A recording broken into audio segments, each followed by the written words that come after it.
Ser santos es ser reflejo del amor. Dios es amor y ama siempre. Presentamos Santo Debo Ser. Recorramos juntos el camino a la santidad al que hemos sido llamados. Escúchanos y conoce más sobre la vida en el espíritu de santidad. Bienvenidos a este su espacio de formación en materia espiritual a través de su canal Santo Debo Ser, que por la gracia de nuestro buen Dios llega a ustedes cada semana trayéndoles contenido siempre nuevo. Les invitamos a suscribirse a este canal y activar la campana de notificaciones para estar pendiente del material que estamos produciendo. De igual manera, tienen la invitación abierta a conocer nuestros otros dos canales en el ámbito y en el ámbito de la formación doctrinal, nuestro canal Creo Señor, Yo Creo. También pueden seguirnos a través de nuestra página en Facebook, @WalterFajardo20. Nos pueden escuchar en Spotify, pueden seguirnos y acompañarnos en nuestra comunidad formativa a través de Telegram y de WhatsApp. Y también hago un llamado a colaborar con nuestra comunidad de forma económica si ustedes lo tienen a bien. Para todo esto que les he mencionado, tienen la información siempre en la descripción de cada uno de nuestros videos. Vamos a ponernos en la presencia del buen Dios para dar inicio a este momento de formación. Ave María Purísima, sin el ave concepta. In nomine Patris et Filii et Spiritus Sancti. Amén. Dios omnipotente, Padre rico de misericordia, te bendecimos, te alabamos más. Continuar nuestro proceso de formación. Asístenos con las luces de tu Santo Espíritu, con que aquí se nos proponen, para que tengamos discernimiento, que podamos en todo agradarte, Señor. Y por la maternal intercesión de Santa María, siempre Virgen Inmaculada desde su concepción, hay particulares que necesitan el cumplimiento del Santo Evangelio. Que todo cuanto hagamos te honra y te glorifique a ti, que vives y reinas por los siglos de los siglos. Amén. Pater noster, qui es in celis, sanctificetur nomen tuum, adveniat regnum tuum, fiat voluntas tua sicut in cielo et in terra. Panem nostrum quotidianum da nobis hodie, et dimitte nobis debita nostra, sicut et nos dimittimus debitoribus nostris, et ne nos inducas in tentationem, libera nos a malo. Amén. Ave María, gracia plena, Dominus tecum, benedicta tui mulieribus, et benedictus fructus ventris tui, Iesus. Sancta Maria Mater Dei, ora pro nobis peccatoribus, nunc et in hora mortis nostrae. Amen. Gloria Patri et Filio et Spiritui Sancto, sicut erat in Ave Maria Purissima, sin el ave concepta. In nomine Patris et Filii et Spiritus Sancti. Amén. Muy bien, queridos hermanos. Sin más preámbulos, vamos a dar inicio. Vamos a dar inicio entonces a la sesión formativa de día. Permita. Ya estamos de vuelta. Pues hoy, queridos hermanos, vamos a continuar esta formación en base a las interrogantes que hemos venido resolviendo, dándole respuesta con ayuda de diversas obras, especialmente del padre José Antonio Fortea en su obra Suma Demoníaca, pero también auxiliados por algunos otros documentos de exorcistas reconocidos como el padre Gabriel Amor. Entonces, hoy vamos a continuar hablando de esto, especialmente de cómo debe procederse en aquellos momentos donde se acercan al exorcista personas que simulan una posesión. Ya hemos dicho que pueden acercarse al exorcista personas con trastornos mentales, trastornos psiquiátricos, patologías muy propias de las afectaciones que sufre la psique, pero también pueden acercarse personas que por X o Y razón quieran simular la la apariencia de estar poseídos, de estar sometidos bajo las perturbaciones ocasionadas por la acción o las acciones extraordinarias de los demonios. Entonces, ¿qué debe hacer el sacerdote en esos casos? ¿Cómo se actúa de parte de la iglesia en esos casos muy particulares? Pues hoy vamos a estar dando respuesta precisamente a esas interrogantes. Primeramente a esa interrogante, ¿verdad?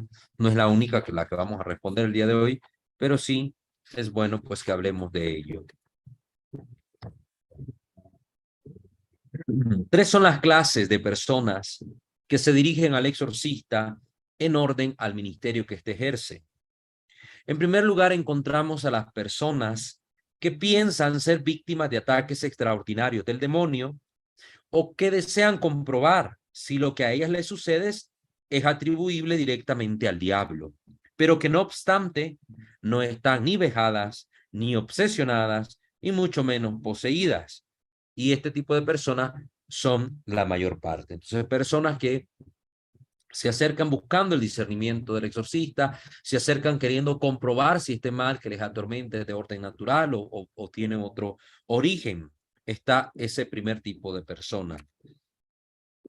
En segundo lugar, están personas que independientemente de lo que ellas piensan, son verdaderamente objeto de una acción extraordinaria del maligno. Estas son mucho menores, son rarísimos los casos, pero sí existen, ¿no? Personas que en verdad aquello que están sufriendo no es producido a causa de algo en el orden natural, sino que propiamente tiene su origen en acciones preternaturales demoníacas. Entonces ya vemos dos clases de personas. Las que piensan que tienen algo, pero no tienen nada, y las que piensan que no tienen nada, pero que tal vez sí tienen algo. Y por último, encontraríamos personas que por diferentes motivos y con un especial conocimiento de lo que hacen, fingen estar poseídas o son hechas objetos, entre comillas, de acciones extraordinarias por parte de los demonios. Sí, personas que muy conscientes de lo que están haciendo, por razones que desconocemos, puede ser para tratar de molestar al exorcista o por lo que fuere, para hacerle perder su tiempo, pues fingen estar bajo los ataques del demonio, también como una forma de llamar la atención y pues manifiestan estos estados de conductas que realmente no son provocados ni por una acción preternatural ni por un trastorno psicopatológico, sino más bien es una acción directa y consciente de la persona que bajo una intención particular actúa de esa manera. De la posibilidad de que algunas personas simulen ser víctimas de una acción diabólica extraordinaria, han escrito muchos, especialmente los principales comentaristas del nuevo ritual romano de exorcismo.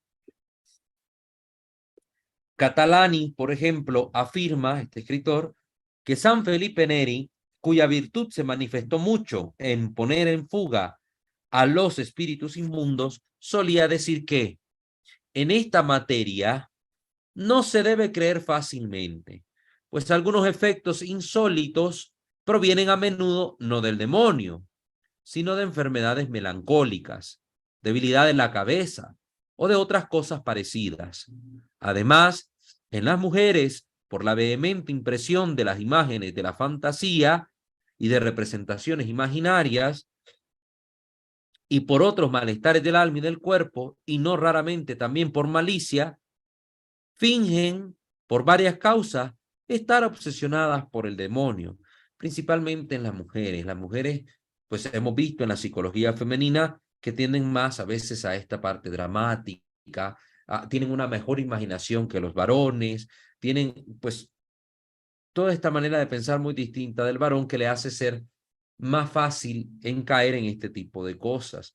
Por eso, de hecho, la mayor parte de las personas que son exorcizadas son mujeres. La mayor parte de los que consultan a divinos, brujos, se hacen limpias, van a que le lean las cartas, son mujeres, ¿verdad? Esto sí está comprobadísimo, no es que sea un ataque misógino de la iglesia contra las mujeres o de los curas contra... No, es lo que muestran las estadísticas. Ciertamente, mucho antes del tiempo de San Felipe, los padres del Concilio Trulano, celebrado en el año 692, reconocieron este género de imaginarios y falsos demoníacos. Por tanto, decretaron contra ellos en el Canon 60 lo siguiente: nos ha parecido oportuno que aquellos que simulan ser poseídos por el demonio y por la depravación de sus costumbres se presentan de manera simulada con un aspecto y con un porte de endemoniado.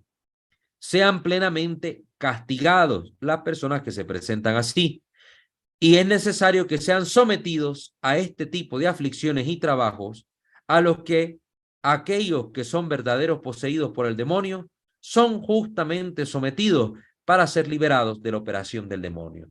Es decir, que aunque estas personas disimulen o simulen, mejor dicho, una posesión, pues que también el sacerdote, en este caso había decretado el concilio, les diera un acompañamiento riguroso, los hiciera pasar por penitencias, ayunos, oraciones, para que enderezaran su camino, y este enderezar su camino les ayudara también a salir de esa simulación. Porque simular estar poseído creo que es una falta grave contra la caridad. Una posesión hace sufrir mucho a la persona. Estar bajo las acciones extraordinarias de los demonios implica mucho sufrimiento para las personas que sufren estos tormentos. Las familias sufren, los amigos sufren, la iglesia sufre con ellos. Y este tipo de males parece inadecuado y falta de sensibilidad humana el estar jugando con esto.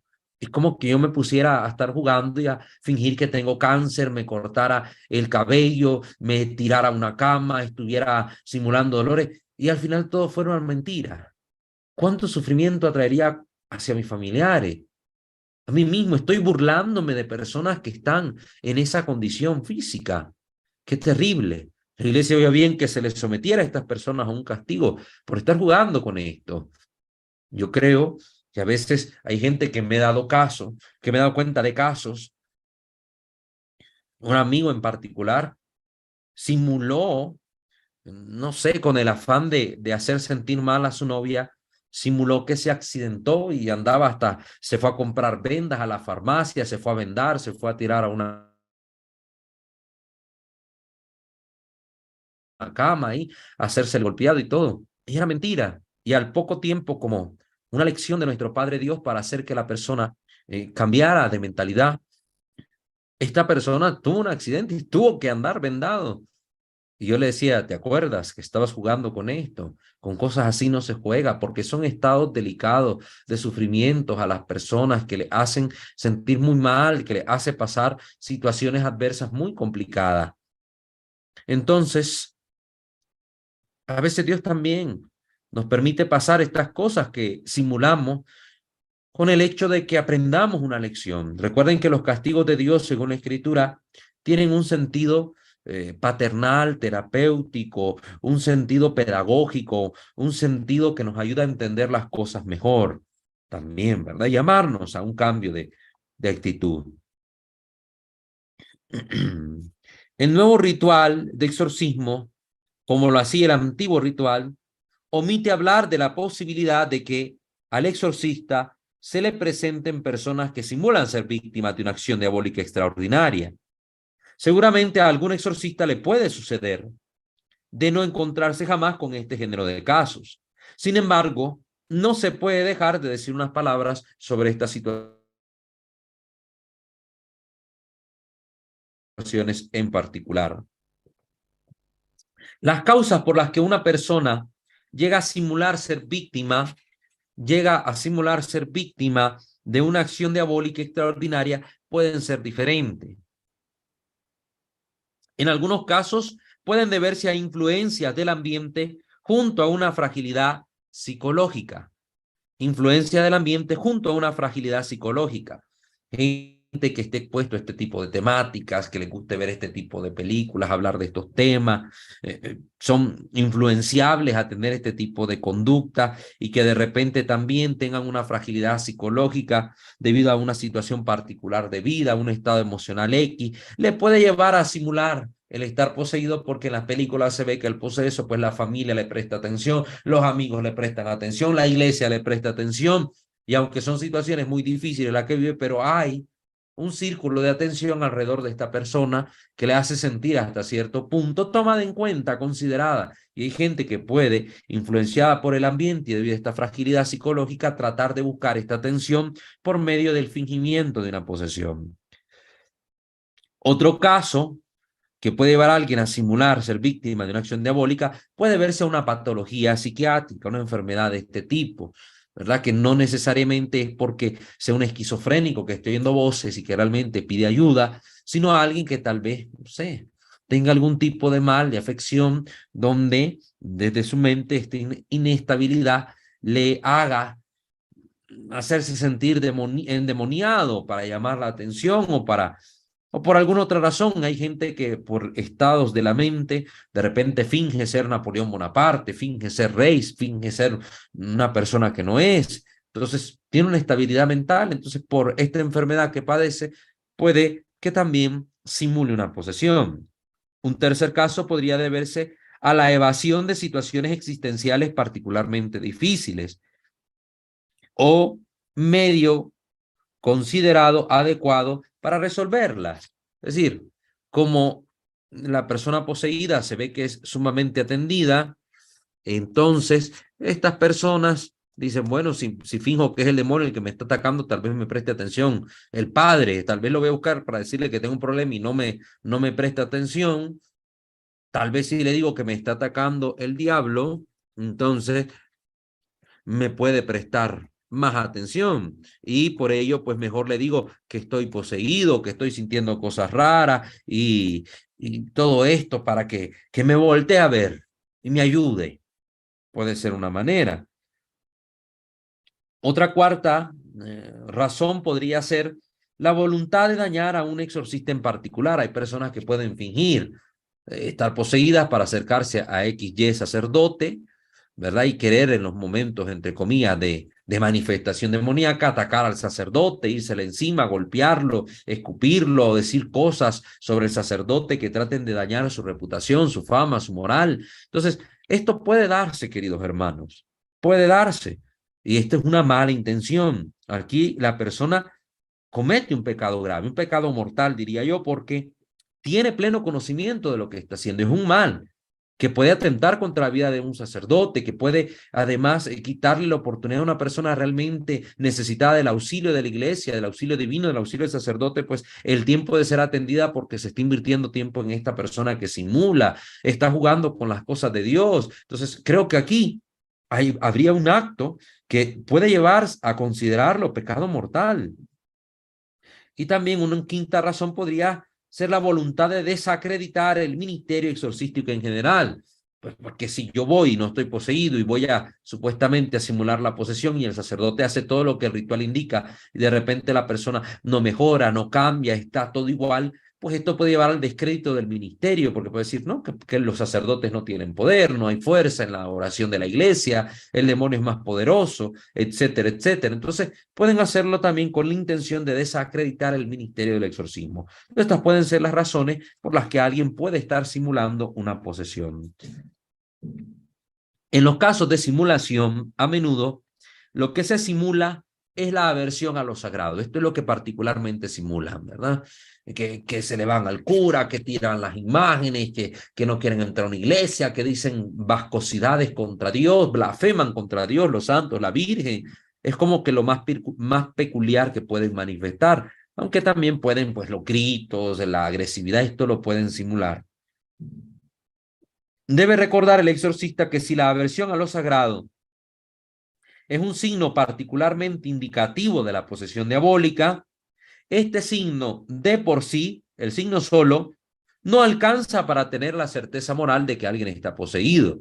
Que alguien venga y manifieste aversión a lo sagrado puede verse a muchas razones, entre ellas una particular sería pues esta, la simulación, no necesariamente que esté poseído. Hay gente que por enojo, un momento se ciega por la ira, puede llegar a blasfemar contra Dios, a tirar una imagen al suelo, etcétera. Pero no necesariamente la aversión a lo sagrado tiene que significar de suyo que la persona esté poseída. Para el sacerdote este es un indicativo, algo que le llama la atención y que debe prestar particular atención a esta persona, pero que no dice de por sí que ya está poseído. No, hay que ver otros casos, va a notar otras situaciones que en el discernimiento le permitan al sacerdote decir, esta persona realmente sufre una acción extraordinaria de los demonios. Uno de los motivos es que la aversión a lo sagrado puede ser imitada y a veces es tan buena esa imitación que puede engañar hasta el exorcista más experto. Hoy en día Internet ofrece abundantemente lo que sirve para fingir estar poseídos por el demonio, interpretando la parte que corresponde. Por consiguiente, mientras que la falta absoluta de aversión a lo sagrado durante el exorcismo puede, junto a otros criterios, ser suficiente para tener la certeza moral de que se ha logrado la liberación de la posesión, por el contrario, la sola presencia de ese signo no basta para ofrecer la seguridad real de la presencia del demonio. Entonces, cuando ya una persona fue liberada de la acción extraordinaria, pues la aversión a lo sagrado desaparece. Realmente, ya sabemos, ese es un signo muy particular que nos dice, ya esta persona está liberada porque ya no le huye a la iglesia, ya no le huye al sacerdote, ya puede orar tranquilamente, ya no blasfema contra Dios, etcétera. Ya esto ya pasó, hay un signo de liberación junto a otros criterios, como bien se nos está mencionando. Pero la sola presencia de que la persona se ponga como loca ante una imagen a gritar contra esto no es signo para nosotros suficiente de tener una certeza moral de posesión. Se reitera, ¿verdad? Se reitera la ilicitud y la peligrosidad de utilizar como criterio de discernimiento la simulación. ¿Qué sería esto? Aplicar reliquias que no son reliquias, rezar oraciones y exorcismos que no son tales, utilizar agua bendecida que no esté bendita, etcétera. El sacerdote debe evitar caer en este tipo de juegos también con el demonio, el simular el también la oración o la fe, no, hay que evitar. Hay maneras, la iglesia va dando maneras que hemos ya explicado algunas de ellas, de lo que el exorcista debe hacer para ir discerniendo cada caso y saber si realmente la persona está poseída o no. El exorcista debe buscar tener un cuadro cada vez más preciso de la situación del fiel en orden a la condición que dice vivir. Debe examinar la vida espiritual de la persona, cómo está su vida de fe, si está orando, si va a la iglesia, si se confiesa, si se comulga, si cumple los mandamientos, si lee la palabra de Dios. Debe ver también la parte moral del fiel supuestamente atormentado, si hay inclinaciones y actitudes morales que de hecho posee, sobre todo la sinceridad y la veracidad también. Tiene que ver, tiene que sondear en esta persona a ver qué tan recta es, si realmente habla con la verdad, si habla desde el corazón. Tiene que ver esta parte moral en el fiel para ir discerniendo y ver que si la persona hace las cosas bien o no, y si es realmente una posesión a la que nos estamos enfrentando. Y también debe observar la parte existencial en el fiel, teniendo claro el cuadro de su vida. Tal vez está bien emocionalmente, está bien con su pareja, está bien económicamente, bien en lo laboral, no tiene vicio, y de repente empieza a presentar todo este cuadro anómalo de la nada, pues ahí hay un signo que le llama la atención al exorcista. Pero tal vez una persona que esté consumiendo sustancias ilícitas, que esté haciendo cosas mal en su vida, que no tenga una buena estabilidad emocional, una buena estabilidad laboral, puede tal vez recurrir a la simulación para atraer la atención del exorcista. Entonces, todo esto lo tiene que ver el exorcista con el fin de irse formando un cuadro más claro sobre cuál es la situación del fiel y si está detrás una simulación o una verdadera acción extraordinaria de los demonios. De esta manera, el exorcista tiene que identificar si las hubiera razones por las que el fiel podría querer simular una posesión o una vejación diabólica. En el caso que, durante la fase de discernimiento, las reacciones del sujeto supuestamente atormentado por el maligno pertenecieran al género que el cine y la literatura utilizan para su propio provecho, como gritos, gestos descompuestos, lenguaje obsceno, explosiones de furia, etcétera, pues se ponga mucha atención a lo que más difícilmente puede ser simulado, como por ejemplo esos repentinos cambios de humor típicos de las personas realmente poseídas y que se manifiestan a menudo durante el exorcismo, especialmente en los estados de trance. Esto es lo más difícil de imitar, los estados de trance reales y esos cambios de humor de repente se pasa de una persona serena a una persona iracunda de la nada y en cuestión de milésimas de segundo, cambios de personalidad, sí, en cuestiones de milésimas de segundo. Todas estas cositas, el sacerdote tiene que prestarle más atención a los detalles que a lo que puede ser disimulado como una parafernalia de cosas que se han visto en el cine, de verdad, de comportamientos vistos en el cine sobre la actitud de los poseídos. Eso cualquiera puede venir aquí, tirárseme al suelo, disimular que está escupiendo mucho, que está gritando, que cambia la voz. Eso lo puede hacer. Que 5 o 6 voces salgan a la vez de una persona, pues eso no lo puede simular. Que levite, eso no lo puede simular. Que empiece a escupir al suelo y a materializarse cosas como clavos, baterías, pilas, etc. Eso no lo puede simular. Hay muchas cosas que no puede simular una persona por muy buen actor que sea. Eso no lo van a poder simular nunca. Entonces, el sacerdote debe fijarse en los detalles. Aquí he mencionado los más vistosos, ¿verdad? Y que pueden ser fácilmente identificables. Pero hay otros detalles, como bien se ha mencionado aquí, sobre todo en el momento del trance, a los que el sacerdote debe prestar mucha atención. Y con ello, pues logrará hacer un mejor discernimiento. Durante la fase del discernimiento, que el exorcista sepa hacer un uso prudente de los preceptos, sobre todo de manera tácita o en un idioma desconocido por el supuesto atormentado por el maligno, porque la obediencia del demonio al exorcista es una de las pruebas más seguras de su real presencia y obrar en la persona poseída. Entonces, si una persona viene y me simula estar poseída por el diablo y yo le empiezo a decir, Satanás, si estás ahí, no, cálmate, deja de gritar, y la persona está simulando, pues va a decir, le está hablando al diablo si yo me callo, porque me está diciendo a mí que me calle. Pero si yo vengo y estoy supuestamente, ¿verdad? Estoy hablando aquí con la persona, pero en mi mente, ¿verdad? Si yo fuera exorcista y en mi mente yo le estoy dando una orden a Satanás, Satanás la puede escuchar, porque yo me estoy dirigiendo a él.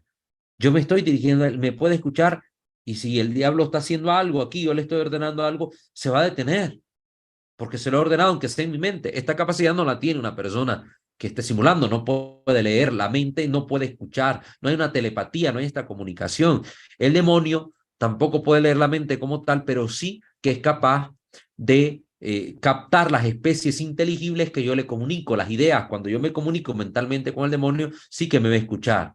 Y si estamos conversando con una persona, de repente yo puedo cambiarle el idioma y decirle alguna frase que la persona que no sepa ese idioma, pues no la va a entender, pero los demonios que saben todos los idiomas de la humanidad sí lo pueden entender. Entonces me va a captar y en la obediencia a lo que yo le ordene al demonio cuando estoy diciéndole esta orden en otro idioma, yo me voy a fijar que ahí hay una verdadera posesión. Porque la persona si está simulando y yo digo esta palabra en otro idioma ni va a entender, ni me va a entender, ni me va a prestar atención. Entonces no, yo voy a poder ver ahí que no hay una posesión real. El criterio señalado, ¿verdad?, que hemos mencionado, tiene una especial importancia para comprobar la simulación en los casos en los cuales le llega al exorcista una persona realmente poseída, pero que no desea la liberación porque ha sido mandada por una secta diabólica con el intento de hacer daño, como lo enseña la experiencia. Si hay personas que pueden estar realmente poseídas por el demonio, pero van al exorcista y vemos que se resisten a las órdenes que dé el exorcista, aún en el idioma propio, en el español, pongámosle, si estamos acá, se van a resistir. El exorcista va a decir, reza, y la persona no va a querer rezar. Le va a decir, a ver, póngase de rodillas, no va a querer ponerse de rodillas. A ver, invoque a la Virgen, no va a querer. No por el hecho de tener un demonio, sino porque la persona tiene esta resistencia particular porque el fin de acercarse al exorcista no fue para buscar la liberación. Fue porque lo envió una secta, fue porque lo envió una iglesia satánica, un grupo de personas con el fin de hacer daño al exorcista. Entonces estas personas debe despacharlas el exorcista. En este último caso, lo que se simula es el deseo de ser liberado del demonio, mientras que en realidad se esconde la voluntad de dañar a un exorcista en particular y o de desacreditar el ministerio exorcístico en general. Entonces, aquí en este caso que hemos mencionado, la persona va verdaderamente poseída, pero lo que simula es el deseo de ser liberado, porque realmente no quiere la liberación, le sirve al demonio, pertenece a una secta satánica. Lo que va buscando es dañar al exorcista. Para ello simula el deseo de querer ser liberado, de buscar ayuda, de necesitar de la iglesia, pero al final lo que va buscando es todo lo contrario. Entonces también aquí el sacerdote, haciendo uso de estos preceptos, de mandarle obediencia, hacer tales y tales cosas, el sacerdote puede ir notando que la persona no tiene la voluntad de ser liberado. Entonces también debe de despachar a esta persona. Al supuesto atormentado por el maligno, el exorcista debe exigirle la obediencia en todo lo que con vista a su liberación le compete. Y si no se presta a esta obediencia, no por los obstáculos puestos por el demonio, sino por una mala voluntad, así como si no se ven por los mismos motivos cambios significativos en su obrar moral y espiritual, después de las debidas amonestaciones y también suspensiones temporales en recibir el exorcismo y en recibir a este individuo, el exorcista lo debe despedir sin ningún temor, independientemente del hecho de que esté simulando o que esté realmente atormentado por el maligno. Porque no es una falta a la caridad, el sacerdote tiene toda la voluntad de ayudarle, pero la persona se resiste a todo, no obedece. Es distinto cuando el exorcista le manda a orar y la persona se esfuerza y dice, Padre, yo quiero orar, estoy tratando de orar y cada vez que empiezo a orar me vienen los ataques, me vienen los malos pensamientos, pero quiero orar y estoy haciendo el esfuerzo, aquí ando con mi camándula, aquí tengo mi librito de oraciones. Esa persona quiere, pero no puede. Y el sacerdote le sigue ayudando y le ayuda más y le da otros medios para ayudar a esta persona. Pero alguien que le dice al sacerdote, ora y no ora, rece, no rece, vaya a misa, no va a misa, no quiere o simula la posesión, pues hay que decirle, vete, estás haciendo perder el tiempo, porque no quieres, les quieres seguir sirviendo al diablo. O el sacerdote le dice, cambia esto en tu conducta moral, cambia esto, deja de cometer tales pecados, deja de hacer tales cosas. Y la persona se resiste, quiere seguir en las mismas. Pero el sacerdote debe decir, bueno, un alto acá, no te puedo seguir atendiendo, tú no quieres cambiar, yo te quiero ayudar, te doy los medios y tú no lo deseas, pues debes retirarte, porque hay otras personas que sí están sufriendo, que sí están atormentadas y sí quieren recurrir a la iglesia para ser auxiliadas. El exorcista debe evitar corregir públicamente a los simuladores sobre su simulación, para no correr el riesgo de difamarlos. Aún imagínense, la iglesia trata de preservar la fama de estas personas, pero según los casos y la conveniencia, los puede amonestar privadamente y con caridad, para que puedan arrepentirse y evitar el peligro de corromperse espiritualmente. Esto sí lo debe hacer el sacerdote, esto sí lo debe y puede hacerlo. Y es necesario ver, ya me di cuenta, tú estás simulando, a ver, ¿por qué lo haces? Ven, platica conmigo, ¿qué te mueve a estar actuando así? Tal vez tú necesitas ayuda de otra manera, ven, te puedo ayudar. Si no está en mis manos ayudarte en lo específico que te atormenta, pues yo te difiero a otras personas, un psiquiatra, te difiero a un centro de ayuda, un centro de atención familiar, etcétera. A ver, te ayudo, son las drogas, vente, te voy a ayudar de esta otra manera. Pues debe amonestarlo, pero si ya se ve la mala intención y no hay un cambio y se está haciendo con un mal propósito, como cuando se es enviado por una secta satánica a dañar al sacerdote, pues el sacerdote amoneste a la persona y despáchelo sin ningún problema. Muy bien, eso es lo que podemos hablar respecto a estos casos donde hay personas que simulan estar poseídos por los demonios. Ahora hablemos de otras cuestiones también peculiares.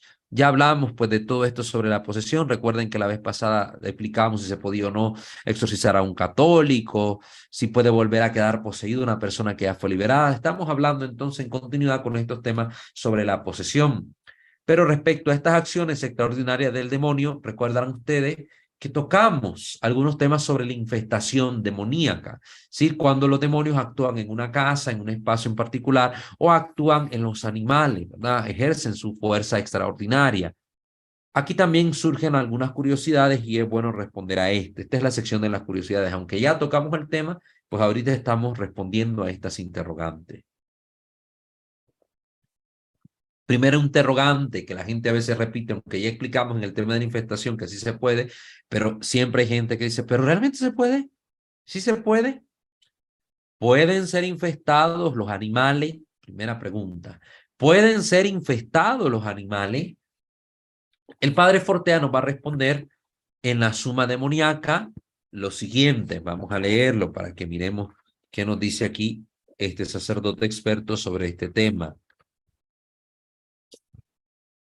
Ya ustedes que me han venido acompañando desde el principio de esta temática, ya saben la respuesta, pero pues para algunos que tal vez se están uniendo ahorita, es importante hablar de esto. La posesión de los animales, objetos o lugares se llama infestación demoníaca o infestación diabólica o solamente infestación.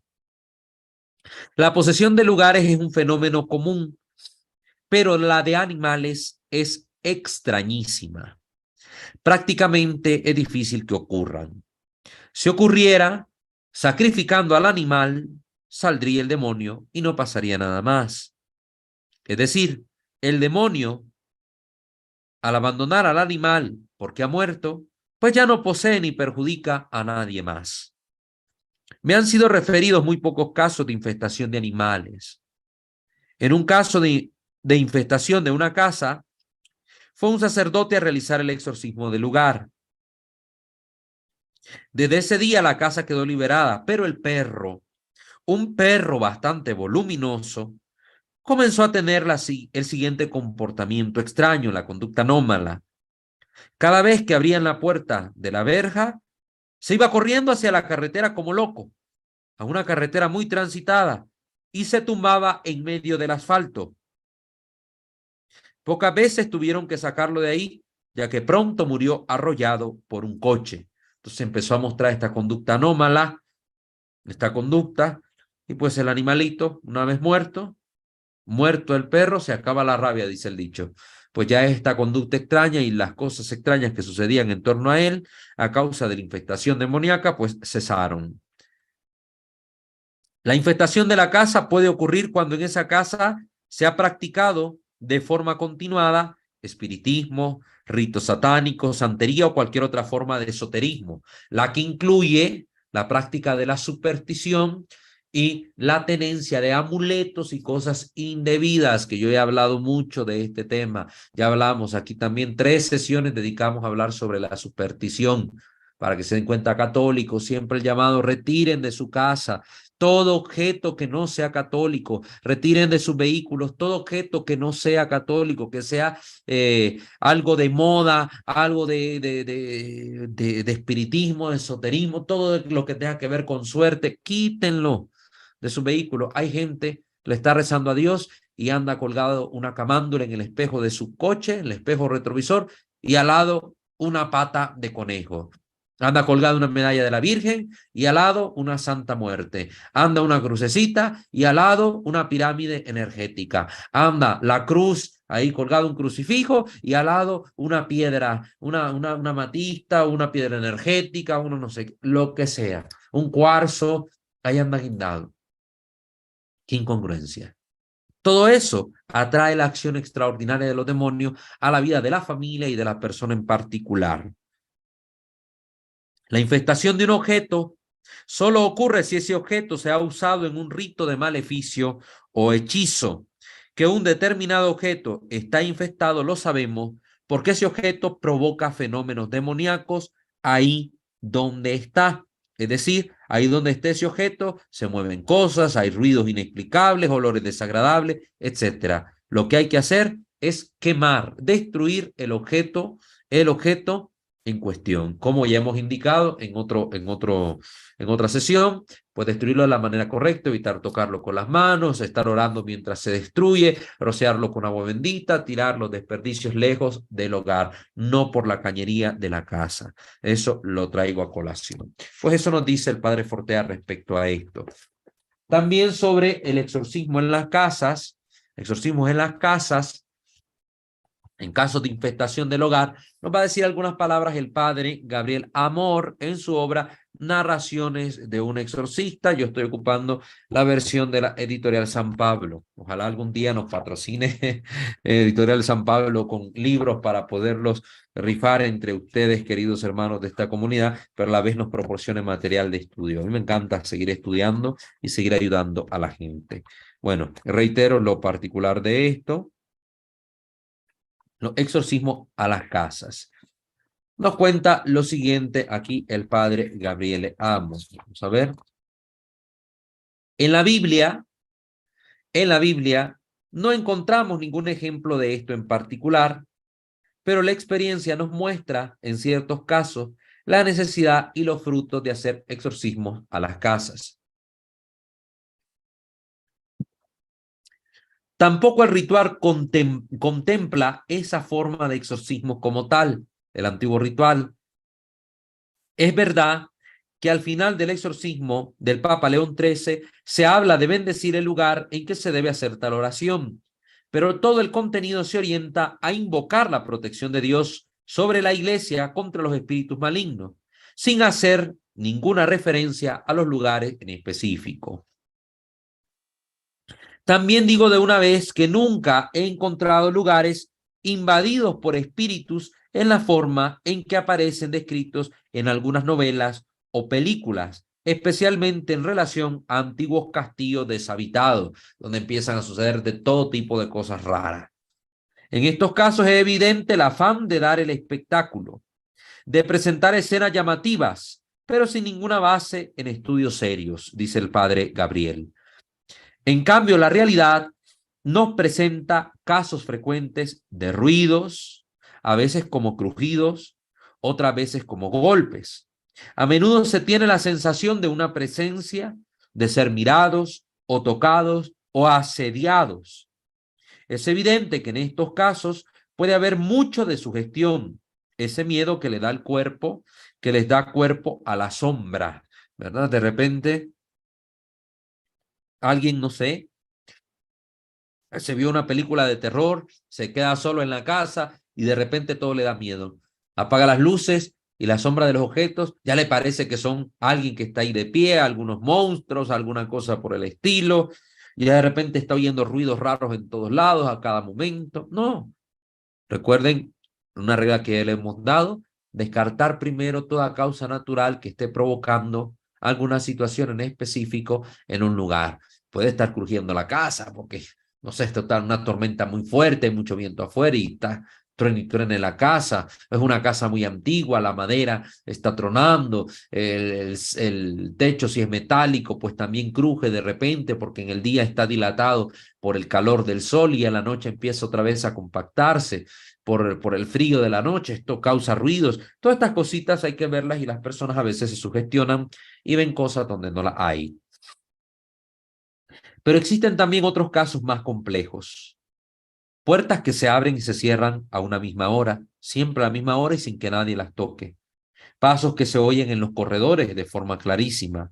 Objetos que se cambian de lugar o desaparecen totalmente, pero reaparecen después en los lugares menos pensados. No sé, se me perdieron los zapatos. ¿Cómo se van a perder los zapatos? Los tengo acá. Y de repente se aparecen en el patio, en una esquina, sin que nadie más vive en mi casa. No se me perdió, no sé, una cadena y la encuentro colgada de la lámpara del techo. Cosas así raras que empiezan a suceder como que llaman la atención. Animales que no se ven, pero se sienten que se mueven ahí en la casa. Como que pasó un gato por acá y se oye hasta el maullar del gato, rasguños, y de repente la puerta aparece rasguñada y no había nadie, no hay animal ahí que se haya podido meter. Cositas así llaman la atención. Recuerdo, dice el padre Gabriel, a una familia en que todos a una hora determinada sentían que se abría y cerraba la puerta de entrada. Después oían un clamor, como un claro rumor de pasos fuertes de un hombre que atravesaba el corredor hasta perderse en una alcoba que no se lograba precisar. Caminaba el hombre y no sabía dónde entraba. Un día, estando presente un amigo, se oyó el acostumbrado ruido, tanto que el amigo preguntó quién había entrado. Para no asustarlo, le respondieron que había entrado un huésped de paso. Sé de insectos, gatos, serpientes que también se han materializado en algunos lugares. Una persona a quien bendigo encontró hasta un sapo vivo dentro de su almohada. Hasta estas cosas anómalas suceden en casas infestadas. La mayoría de las veces, la presencia maléfica en un lugar se manifiesta causando disturbios físicos. La gente empieza a padecer de insomnios severos, dolores de cabeza extraños o de estómago que no se quitan con la medicina tradicional, un malestar general que no se siente al ir a otro lugar, solo estando en la casa, incomodidad constante, etc. En esos casos es fácil un control, pero no siempre es fácil descubrir la causa. Pongamos el caso de una persona que cada vez que va como huésped a casa de un pariente cercano, de un amigo, advierte estos disturbios: insomnio, malestar, dolor de cabeza,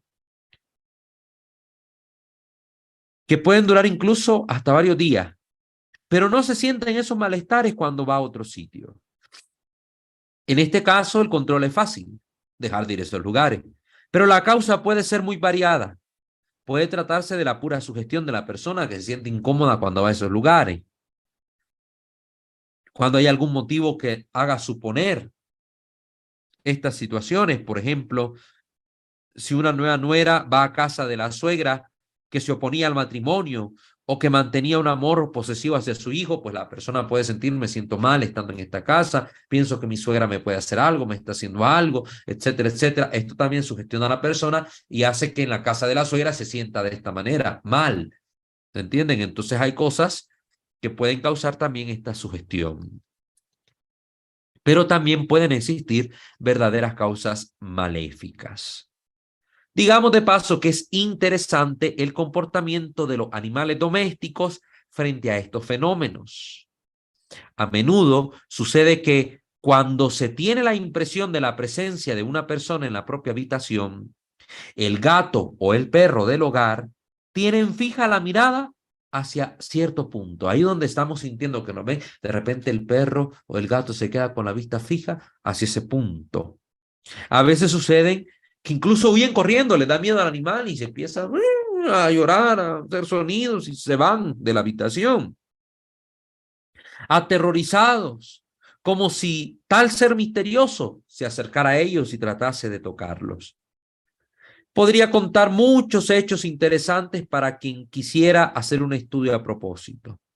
Básteme decir, comenta el padre Gabriel, que a mi modo de ver, los animales no ven nada en concreto, pero tienen una mayor sensibilidad que el hombre hacia una eventual presencia. Y no niego que también su comportamiento puede ser un elemento de juicio para decidir si es o no el caso de proceder al exorcismo de una casa. Lo más importante cuando vienen personas angustiadas por fenómenos de este tipo es interrogarlas bien. Y si se tienen motivos, hay que exorcizar estas casas. La mayoría de las veces los fenómenos que hemos descrito no dependen de presencias maléficas en las casas, sino de presencias maléficas en las personas, que mientras están esas personas poseídas por el diablo en esa casa en particular, pues las personas que están en esa casa sufren todo este conjunto de situaciones particulares.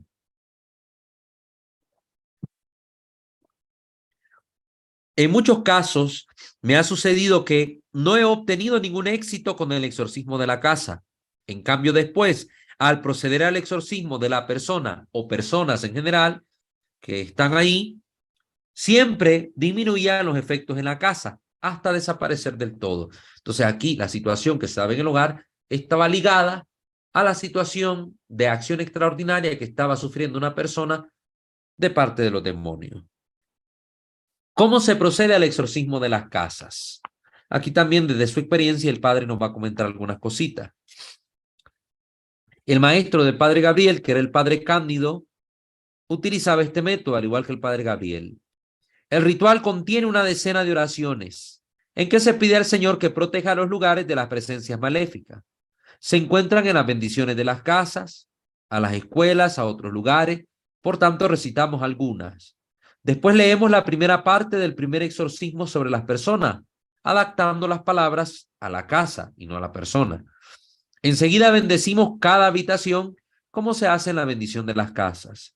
Repetimos el mismo recorrido con el incienso después de haberlo bendecido. Terminamos con otras oraciones y hemos encontrado eficaz, después del exorcismo de la casa, celebrar en ellas la Santa Eucaristía. Esta es la recomendación que hace el padre Gabriel desde su experiencia, proceder de esta manera con estas oraciones específicas y de este modo particular. Siempre la celebración de la misa viene siendo como la corona de todo esto y ayuda muchísimo a las familias, se los aseguro. Si se trata de disturbios leves, un solo exorcismo es suficiente. Si los disturbios provienen de un maleficio y el maleficio se repite, también hay que repetir el exorcismo hasta volver la casa impermeable a los maleficios. En los casos más graves, las dificultades son muchas. Por ejemplo, me ha tocado exorcizar apartamentos en donde por largo tiempo se habían tenido sesiones espiritistas o que habían estado habitados por brujos que hacían ahí magia negra. Peor aún, si se han celebrado en estas casas o lugares cultos satánicos. En algunos casos, la gravedad de los disturbios y la dificultad de lograr una total liberación eran tales que he debido aconsejar un cambio de vivienda. Porque los disturbios estaban ahí, siempre presentes, y mejor decía el padre, váyanse de este lugar. No les conviene para vivir. Esos lugares es mejor demolerlos, destruirlos hasta los cimientos, construirlos desde cero, bendiciendo desde el inicio los cimientos de la casa. Se dan diversos casos, no graves, cuando bastan oraciones para restablecer la calma. Una familia estaba turbada por inexplicables rumores nocturnos. Hizo celebrar 10 misas, al final de las cuales los rumores se debilitaron mucho. Proveyó a hacer celebrar otras 10 misas y al final los rumores desaparecieron del todo. Quizás eran almas del purgatorio, que por permisión divina han podido hacerse sentir para pedir sufragios. Pues es difícil decirlo con certeza, pero la celebración de las misas ciertamente logró cesar esto. Por eso es importante que en esas misas también se ore por los difuntos. No solo se pida a Dios la protección contra el mal, sino que también se ore por los difuntos, porque como a veces la causa definitiva es difícil de discernir, pues oramos. Porque si es Dios quien ha permitido esos disturbios para que estas almas rogaran por sufragio, pues orando por las benditas ánimas también se cesan estas situaciones. Don Pellegrino Ernetti, el más conocido exorcista del Triveneto, también muy conocido como estudioso de música y como biblista, tuvo la experiencia de casos muy graves. En una familia, además de abrirse y cerrarse puertas y ventanas, aunque estuvieran bien aseguradas, volaban sillas, bailaban los armarios, sucedían mil cosas raras. Encontró útil para estos casos el uso simultáneo de los 3 sacramentales a los que los exorcistas recurrimos de continuo. Aconsejaba mezclar en un recipiente cualquier taza, vaso, agua, cualquier taza o vaso, agua, aceite y sal exorcizado, y derramar todas las noches una cucharita en el antepecho de cada ventana y al pie de cada puerta, recitando cada vez el Padre Nuestro. El remedio resultaba siempre decisivo. Después de un cierto tiempo en aquella familia, suspendieron del todo estas costumbres. Pasada una semana, recomenzaron los inconvenientes. Comenzaron nuevamente a arruinar la paz doméstica y cesaron de inmediato cuando se volvió a utilizar este remedio sugerido. Otra pregunta que se ha hecho es a propósito de los animales domésticos. Aquí también el padre Gabriel va a hablarnos de esto. ¿Es posible que se vean invadidos por el demonio? ¿Qué hay que hacer? El Evangelio nos cuenta de aquella legión de demonios que pidió a Jesús permiso para entrar en 2 piaras de puercos. Jesús lo permitió y todos aquellos animales se precipitaron en el lago de Genezaret, donde se ahogaron. Conozco el caso de un exorcista inexperto que mandó a un demonio a invadir el cerdo de una familia campesina. El animal súbitamente se puso furioso y mordió a la dueña. Es decir, que al demonio que estaba exorcizando lo mandó a entrar en un cerdo. El cerdo se puso como loco y mordió a la dueña.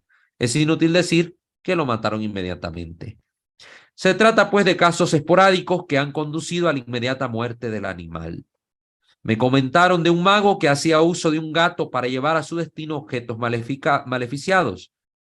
En este caso, yo diría que el endemoniado era el dueño, no el animal que absorbe espíritus, como dice la gente.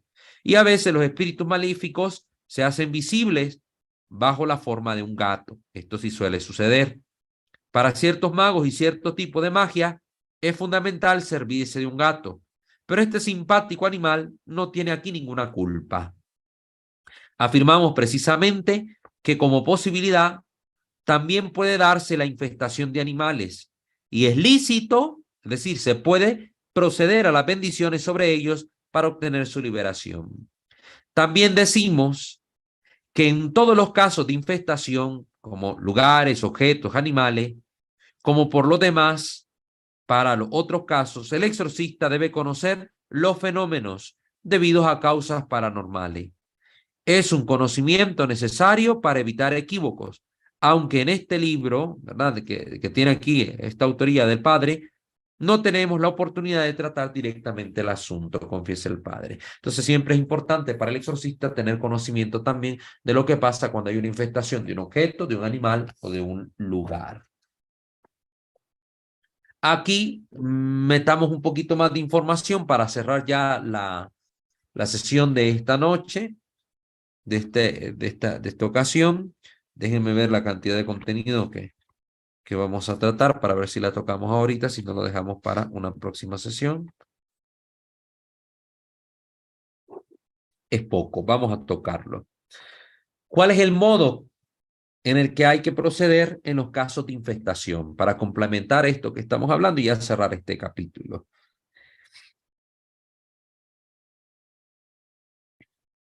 Recordemos que con la infestación, pues es dañada los lugares habitados por el hombre y los mismos criterios se aplican con las necesarias adaptaciones a los otros casos de infestación, es decir, de objetos y de animales.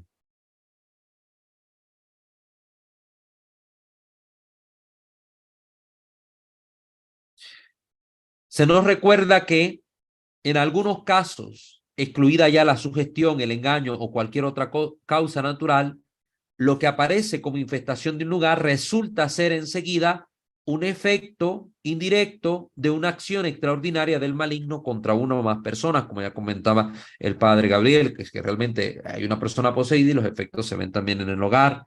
El exorcista debe ser, por tanto, prudente y perspicaz, evitando conclusiones precipitadas. ¿Qué es lo que debe preceder al acto litúrgico de la liberación de una casa infestada? ¿Qué es lo que se debe hacer antes del exorcismo?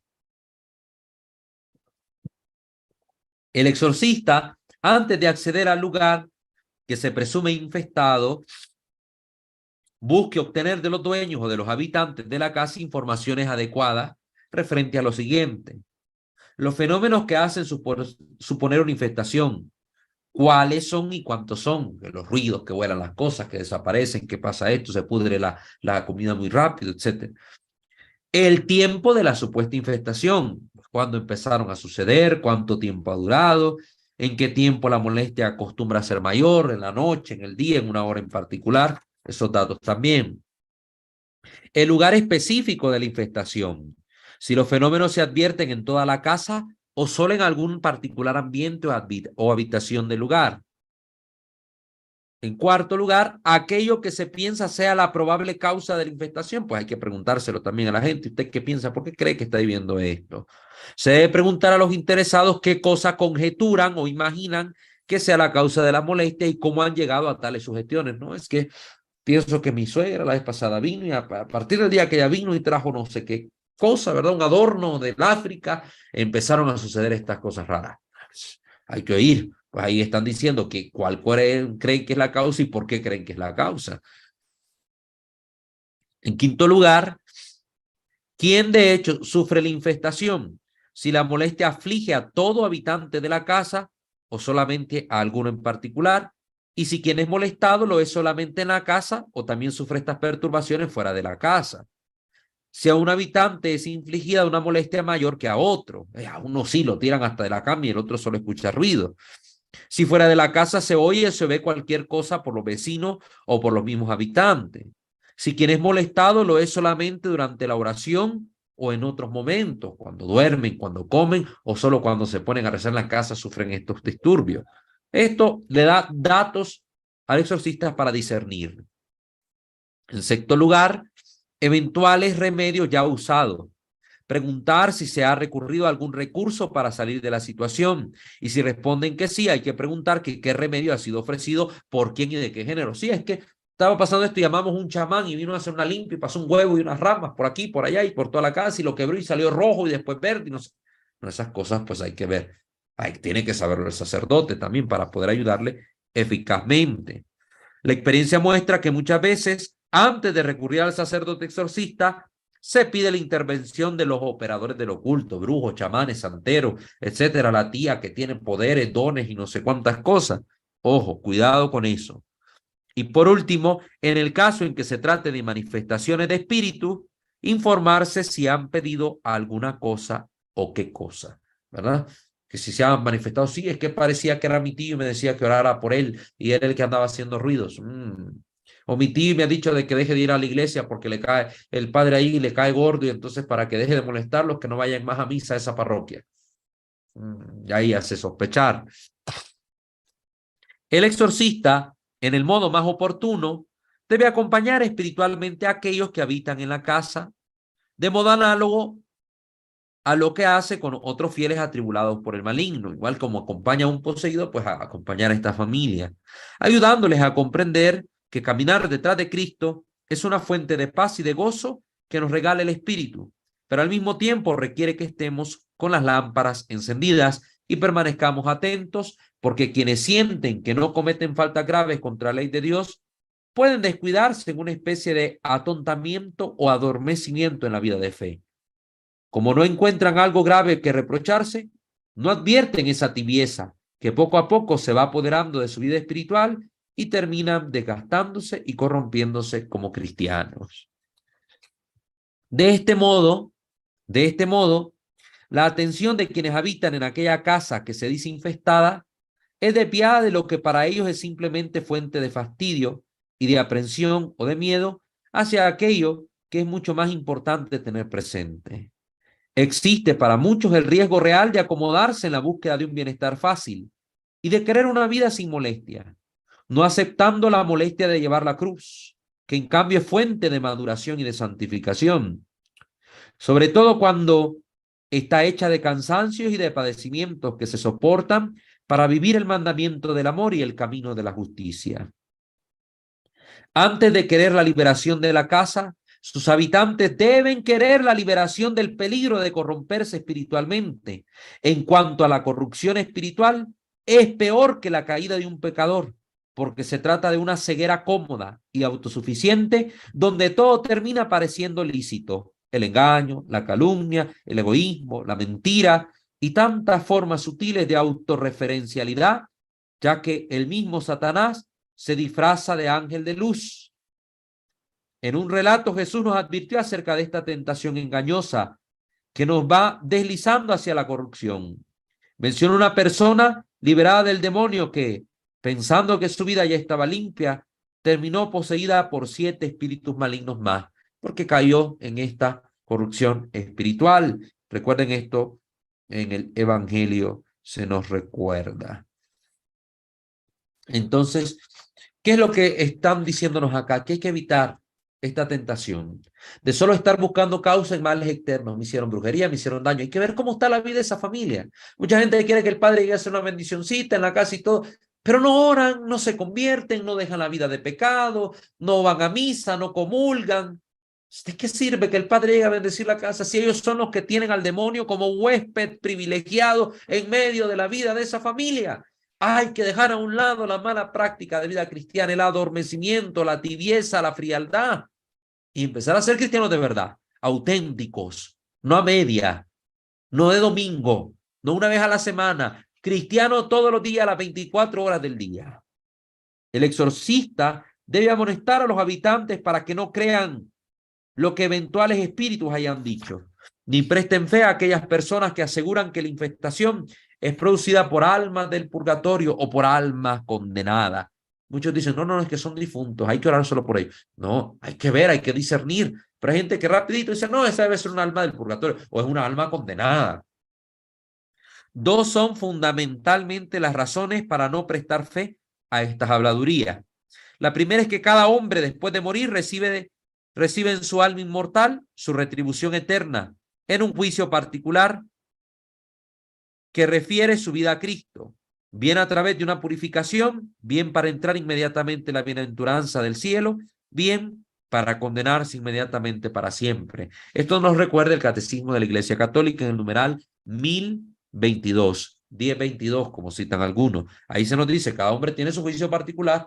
Yo muriéndome, cerrando mis ojos a este mundo, recibo el juicio de Dios. Y ahí yo sé si voy al cielo, al purgatorio o al infierno. La segunda Es como enseña Santo Tomás de Aquino citando a San Agustín y a San Juan Crisóstomo. Es que frecuentemente los demonios simulan ser almas de los muertos y por eso hay que tener cuidado. Es que fue mi tía, como dicen en las sesiones espiritistas, sí, la tía Filomena, la tía no sé qué, fue la que vino y habló y dijo esto y esto que solo la tía sabía. Los demonios engañan. Las almas del purgatorio no requieren sesiones espiritistas para pedir oraciones y sufragios. Primero es un deber cristiano orar por ellos. Muchas veces no lo hacemos. Y en segundo lugar, las almas cuando se manifiestan es un momento particular y Dios da claridad de que se trata de un alma por la que hay que orar. Hay que orar y orando, pues todo esto cesa. Pero hay que evitar creer en toda esta gente que anda diciendo que todos estos fenómenos se deben a almas del purgatorio o a almas de condenados y no sé cuántas cosas más. Y hay grupos de oración, como ya tocamos en el tema aquí del pentecostalismo católico, donde incluso hasta logran sacar del infierno a demonios y a almas de condenados para llevarlos al cielo con su oración poderosísima. Cuidado con ese tipo de grupos y de personas. Los habitantes del hogar presuntamente infestado deben conformarse de buena gana con el juicio del exorcista, confiar en él y poner en Dios su esperanza. En ningún modo deben tener miedo de los demonios, confiando que los espíritus malignos no pueden nada contra aquellos que habitan al amparo del Altísimo y moran bajo la sombra del Omnipotente. El que vive la vida de gracia, la vida de fe, no tiene nada que temer a los demonios. Más bien los demonios deben temer de él. Se esfuercen más bien los habitantes del hogar por cumplir lo que propone el exorcista con ánimo valiente y corazón alegre, porque la alegría sobrenatural se adapta y se transforma y siempre permanece al menos como un brote de luz que nace de la certeza personal de ser infinitamente amados por Dios más allá de todo.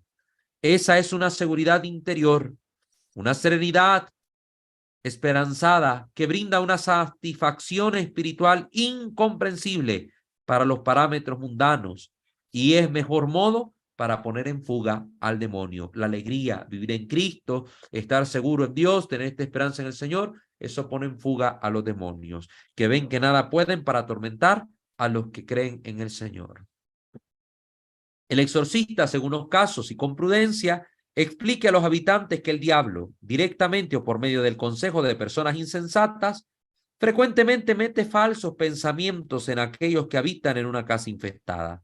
Por ejemplo, presentando a la fantasía que aquella casa está bajo el dominio de los demonios y que nunca se van a ir, que ahí deben permanecer para atormentar las almas, o porque en aquella casa se ha muerto un pecador u otras cosas de este tipo, fantasiosas más que todo, que pertenecen al género del cine. Por eso no presten atención a estas sugestiones, que por lo demás son solo falsedad.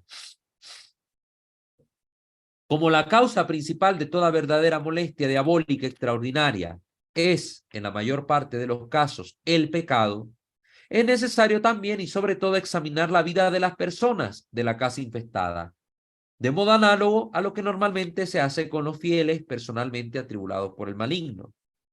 En estos casos, la falta de liberación podría encontrar explicación en las no adecuadas disposiciones interiores de quien habita en aquel lugar. Por tanto, si hay errores, contradicciones, defectos, lagunas, se debe exigir un empeño serio de conversión. Que esta gente se convierta a Dios, que se confiese, que se acerque al sacramento de la penitencia, que cumpla su penitencia, para obtener de Dios la liberación también del hogar.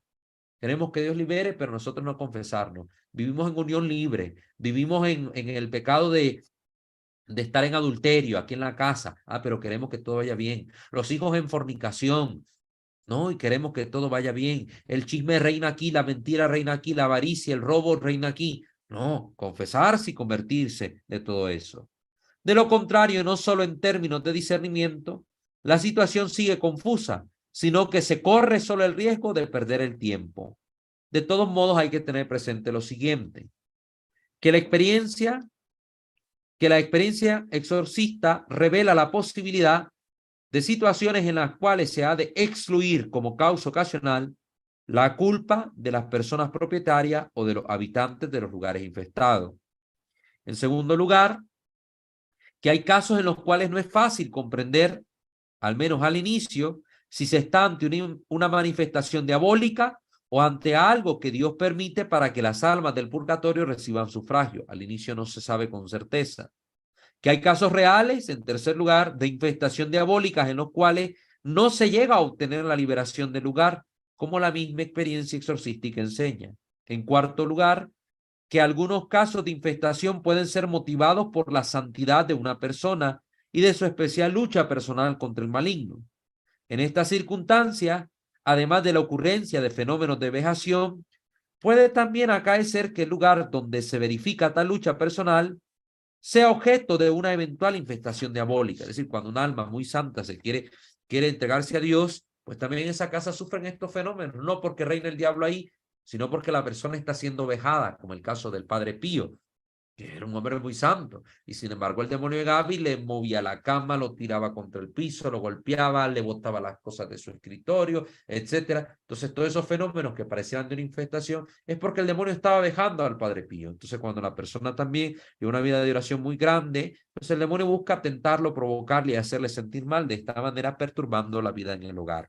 Ya estamos acabando, sé que me estoy excediendo unos minutitos, pero quiero cerrar bien el tema para que pues ya la próxima sesión toquemos otro tema.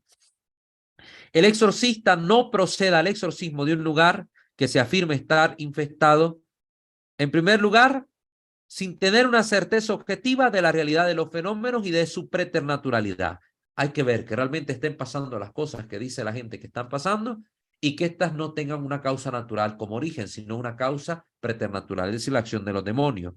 Por lo tanto, si no tiene experiencia directa de las manifestaciones extraordinarias, el exorcista debe tener la certeza objetiva de la completa atendibilidad de aquellos que la testifican, para no exponer al ridículo y al descrédito ni su mismo ministerio ni a la iglesia que se lo ha confiado. Es decir, o que él vive esas cosas en primera persona, que vaya a la casa y le pasen a él, o que tenga certeza de lo que las personas le están contando de que ahí sucede, por los testimonios, por la fama de esta gente, por la vida de fe de esta gente. ¿Le puedo creer? Pues ahí sí, vamos. Y tampoco proceda a estos exorcismos sin estar cierto de las buenas disposiciones de las personas que han pedido su intervención. Es decir, ¿para qué voy a ir a exorcizar yo una casa si la gente no quiere dejar de practicar la brujería, si no quiere acercarse a la misa? Es perder el tiempo, le digo. No, si ustedes se quieren convertir, quieren hacer las cosas bien, bueno, vamos a empezar este camino. Si ustedes acceden, yo voy y exorcizo la casa. Perfecto, adelante. Muy bien. Esto era antes de proceder al acto litúrgico. Ahora, después, para proceder al acto de liberación de la casa, al acto litúrgico, excepto en caso de infestación diabólica obvia, es útil y prudente proceder por grado, parte por parte. Aún teniendo motivos suficientes para juzgar la preternaturalidad de los fenómenos de infestación, el exorcista, antes de usar el exorcismo sobre las casas presuntamente infestadas, proceda con una simple bendición de la habitación, ateniéndose al rito vigente en el bendicional. Esta bendición no exorcística puede ser impartida también por un sacerdote no exorcista o por un diácono. La experiencia también atestigua que en algunos casos fenómenos graves de infestación se han resuelto con la celebración en el lugar del santo sacrificio de la misa. Si el exorcista considera conveniente proceder en este sentido, lo haga de acuerdo con las disposiciones dadas para esta materia por el ordinario del lugar. Hay diócesis donde el obispo ha prohibido las celebraciones en las casas, pues hay que pedir el permiso y obtenido el permiso, pues se hace la celebración de la misa en el hogar. Si los fenómenos continuasen y se considerara oportuno proseguir con el exorcismo, el exorcista use entonces el exorcismo simple, que ya hemos mencionado, el cual está en el apéndice 1 del nuevo ritual de exorcismo, cuya especificidad lo hace un instrumento adecuado para todos los casos de infestación diabólica, estando muy atento en el modo de proceder a aquello que, incluso bajo apariencia de piedad, puede inclinar hacia la superstición. Eso hay que quitarlo. Que no se haga nada que parezca supersticioso o raro. El exorcista tenga también cuidado antes de iniciar el rito del exorcismo simple, de que los habitantes de la casa profieran actos de contrición, de confianza en Dios y de renuncia al demonio. Dada la naturaleza del exorcismo sacramental, toca de hecho a quien hace uso de las cosas sobre las cuales se reza, emitir aquellos actos que las criaturas irracionales no pueden formular. Es decir, pues hay que orar por la casa. La casa no puede hablar, pero hay que renunciar al diablo, nosotros los que habitamos a la casa. Ella no puede renunciar porque es un objeto material, no puede hablar, pero nosotros los que habitamos la casa sí. El exorcista insista mucho sobre lo que se debe hacer para preservar las cosas dadas en uso al hombre de eventuales infestaciones demoníacas, es decir, hacer buen uso de las cosas. Para este fin, ayude a quienes habitan la casa infestada a comprender que para un cristiano no es posible pensar en su propia misión en la tierra sin concebirla como un camino de santidad, ofreciendo las indicaciones útiles para reconocerlo. Esto es el primero y principal medio de preservación y de defensa ante todos los ataques del demonio. Vivir en santidad y obrar conforme a la voluntad de Dios en la vida cristiana. Entonces, evitar la superstición, evitar las cosas desviadas. Esto hay que hacerlo. Les vamos a dejar en el enlace, en la descripción, pues en la descripción de los videos, los enlaces también a nuestros temas sobre la superstición, si alguien se lo perdió, y a nuestro tema sobre la infestación, si alguien también no tuvo la oportunidad de ver esas formaciones, para que pueda hacerlo y tener así la certeza de lo que estamos hablando, tener el conocimiento cierto al respecto. Por último, respondemos a esta última pregunta, que es un parrafito. ¿Qué es más importante? Hablando ya de estas situaciones del exorcismo, ¿la confesión o el exorcismo? ¿Qué dirían ustedes? Pues los seres humanos somos niños y nos encandilamos con lo que es más espectacular a nuestros ojos. La confesión es menos espectacular, su obra es más discreta, más silenciosa. Sin embargo, la confesión es un don divino, mucho más grande que el exorcismo. La confesión es un sacramento que comunica la gracia santificante, es decir, la vida divina. El exorcismo solo saca al demonio del cuerpo. La confesión saca el mal de nuestro espíritu. La confesión destruye nuestras ataduras con el mal. Y no solo eso, nos concede la gracia santificante. La confesión no solo perdona, sino que repara nuestra alma y la llena de luz. Mientras que el exorcismo lo único que hace es liberar al cuerpo de la acción del demonio. Entonces, ¿qué es más importante? ¿La confesión o el exorcismo? Pues una confesión. Por eso se recomienda confesarse. Antes de ir a un exorcismo, esto es lo que buscan los sacerdotes, invitar a la conversión, a la vida de la persona que está sufriendo los disturbios demoníacos. Si una familia llega a pedir exorcismo en su casa, primero la confesión de la familia, que se acerque a la vida de gracia, para proceder luego a ayudarles con este mal particular que les acecha. ¿Por qué? La confesión es un sacramento, el exorcismo un sacramental.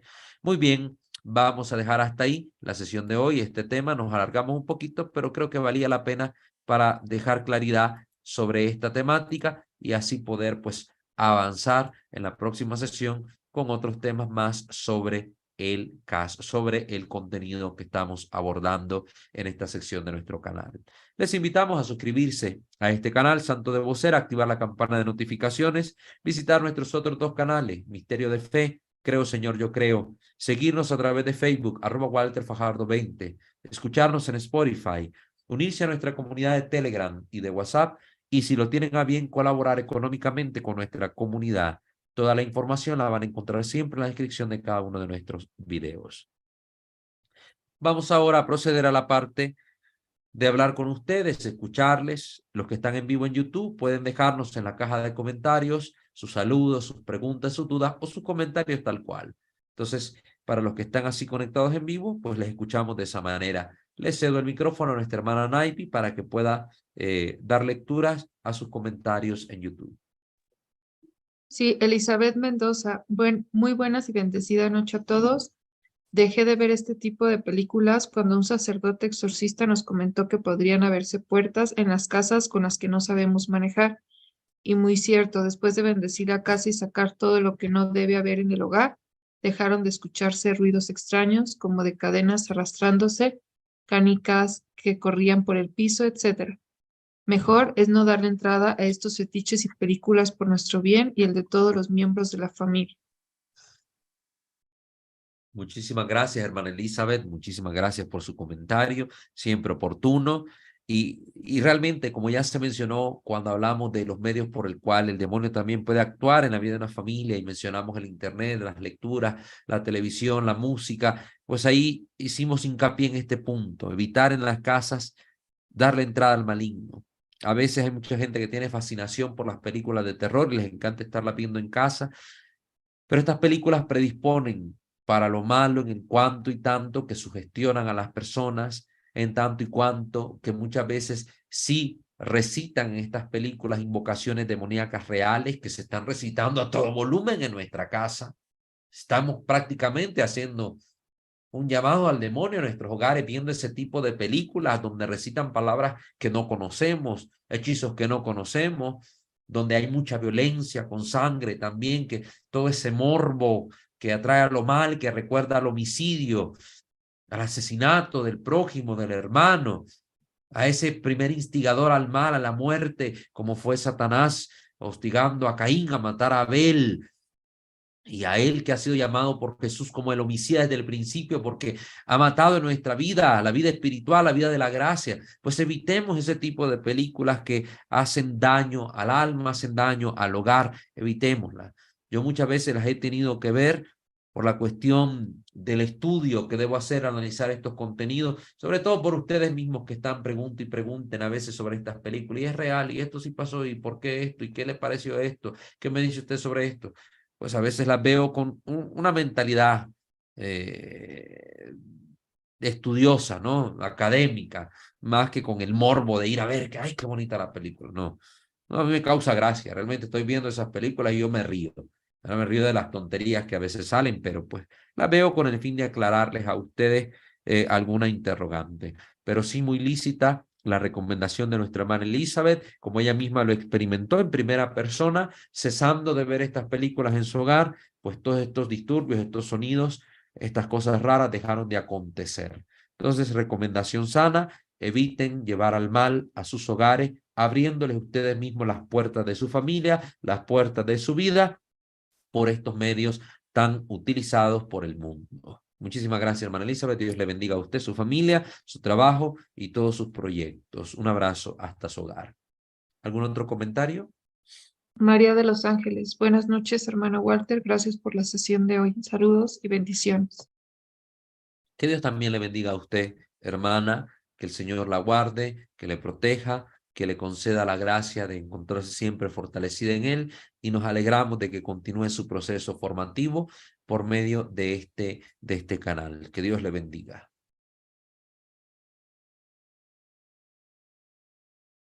¿Hay algún otro? No, ya no hay más preguntas. Bueno, ya no hay más preguntas, ya no hay más comentarios. Pues agradecemos a todos ustedes su participación en esta sesión formativa. Sé que este contenido les ha parecido interesante a muchos. Hay otros que tal vez no pudieron conectarse en directo, pero lo van a ver después. Ustedes mismos, quienes están conectados en vivo, pues traten de compartirlo con otras personas. Aquí se han tocado temas muy curiosos, muy importantes, que pueden servir para ayudar a iluminar situaciones que otras personas están viviendo. Entonces, ayudemos a nuestro prójimo compartiendo el contenido de estos canales. Muy bien, vamos a cerrar entonces la sesión de este día, poniéndonos en la presencia de nuestro buen Padre Dios. Ave María Purísima, sin el ave concepta, in nomine Patris et Filii et Spiritus Sancti. Amén. Dios omnipotente y misericordioso, te bendecimos, alabamos, glorificamos y damos gracias por habernos permitido concluir esta sesión.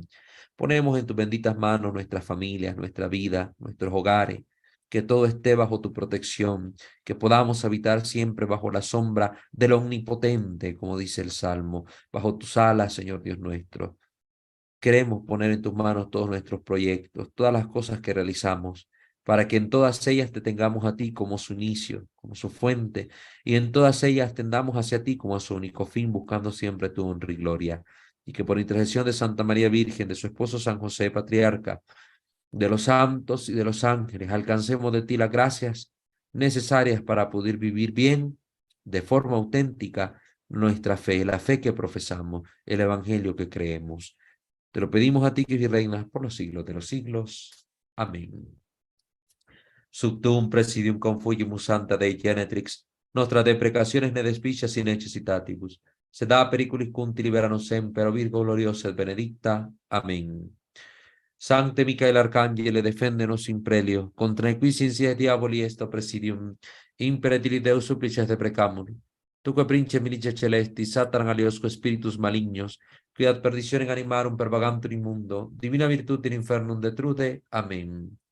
Angele Dei, qui custos es mei, metivi commissum pietate superna, illumina, custodi, rege et guberna. Amén. Ave María Purísima, sine lave concepta, in nomine Patris et Filii et Spiritus Sancti. Amén. Que el Señor nuestro Dios me lo bendiga a todos ustedes, bendiga a sus familias. Les mando un fuerte abrazo a la distancia, hasta sus hogares, hasta los países de los cuales nos están viendo. Pues un abrazo en Cristo nuestro Señor y permanezcamos siempre unidos en comunión de fe y amor. Que el Señor me lo bendiga a todos.